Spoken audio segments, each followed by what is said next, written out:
The banker froze when he swiped my father's old bank card. I had walked into the bank hoping there might be $50 left on it. Instead, I was taken into a private office and shown a balance of $47 million. 3 days earlier, my husband Grant had thrown me out of our home after 12 years of marriage. His mistress, Vanessa, was already standing inside my house as if she owned it. Grant kept the house, cars, and bank accounts, while I left with one suitcase and only $43. I spent 2 nights in a cheap motel, wondering how I was going to survive. While searching through an old jacket, I found a yellow envelope with my father's handwriting. He had died 17 years earlier. Inside was an ancient bank card and a note telling me to keep it safe and use it when I truly needed it. The next morning, I took the card to Westbridge National Bank. An older banker named Harold Bennett swiped it.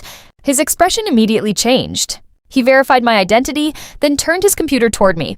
The balance showed $47 million. I thought it was a mistake. My father had been a simple maintenance worker. We had never lived like wealthy people. Harold explained that my father had inherited a small piece of land decades earlier. A developer wanted it and offered him a deal.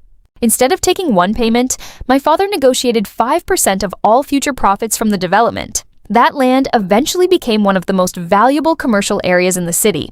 For 20 years, money had been deposited into a trust created entirely for me. I had never known because the bank notices were sent to my father's old address. The account simply kept growing while I lived my ordinary life. Then Harold told me something that made my stomach turn.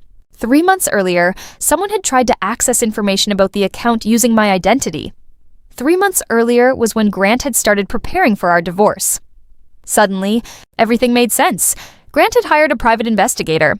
He had discovered that my father once owned valuable property and suspected there was money connected to it. He could not legally touch the trust, so he took everything else from me and left me completely broke. He was probably hoping I would eventually discover the fortune and voluntarily give him part of it. I hired an attorney named Daniel Reeves. He confirmed that the trust belonged entirely to me and Grant had no legal claim. But then Daniel discovered something worse. Grant's real estate company had been hiding dangerous defects in homes, manipulating property values, and deceiving innocent buyers. We gave the evidence to authorities. Within days, investigators raided his company. His business collapsed, his investors disappeared, and he began facing serious legal trouble. Grant called me, begging for money. He reminded me that we had been married for 12 years and asked me to save him. I met him once. He looked nothing like the confident man who had thrown me out. He was desperate and frightened. I told him I would not save him from the consequences of his own choices. Then I walked away. I could have destroyed him financially, but I chose something different. I created a foundation called Second Chance to help women who had been financially abandoned after divorce. We provided housing, legal assistance, job training, and emergency support. I also purchased affordable apartment buildings for struggling families and created scholarships for students from working-class homes. 6 months later, I visited my father's grave with yellow roses. I told him I had finally found the money. At first, I had been angry that he lived so simply while secretly leaving me millions.